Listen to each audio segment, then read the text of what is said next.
Pag may wall dito sa harapan, o mga ganyan pader, padikit ka natin sa pader. At yun may wall. Dikit ka sa pader. Yun, dikit sa pader.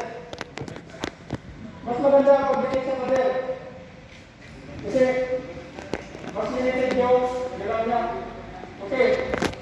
Pag okay na lahat, observe na natin yung sa hips niya. Tinakita natin na wala siyang dala. Okay, doon tayo mag-shift na. Okay, kaya. Pwede kong ulihin. Di ba pag nag-duty kayo, usually ilan kayo? 2, 3, o 4? 2.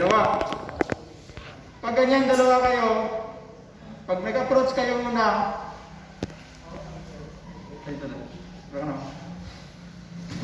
bago nyo approach muna, dito lang muna kayo. Dito lang muna kayo. Yan. Yan, ganyan lang muna. Huwag muna pumunta doon. Kasi yung purpose ninyong dalawa, yung purpose nating dalawa, observe lang muna. Pero sa time na mag-approach na ako sa kanya, that's the time na pupuntahin mo yung kasama ko doon sa gilid. Yan. Para ang purpose nito, yung focus niya, just in case, lumaban siya, mahati. Either doon o dito sa akin. Mas maganda kung 3 kayo, 4. Doon yung isa sa harapan. Ituturo ko muna yung approach sa paano. Itong ba yung ulit natin ngayon ang bayan na. Okay, yan. Yung babali ko. Okay, observe na okay na. Walang approach na ako. Naglalang. Approach. Yan. Ganito yung approach. Pagkahan ka. Ayan. Pasok mo dito. Pasok mo dito. Ano, bibidyo ako. Mas maganda ang video eh. Para mawala yung balance. Okay. Yan, pasok mo.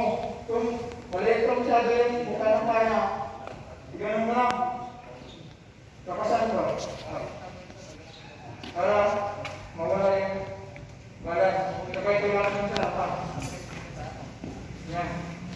Share ko ito sa messenger mo. May messenger ka? Para kung nasa case na Mata din ang video din no, para refresher ba? dito sa punta, paano mo? Tiga ko dito, makontrol mo siya. Ituturo ko may dictate kung paano magawa sa mga walang siya. Okay, assume, hindi siya pumalag. Ganyan. Yung kalawang kamay mo, hawak mo na dito. Tapos, ito, yung single blade dito. Sorry.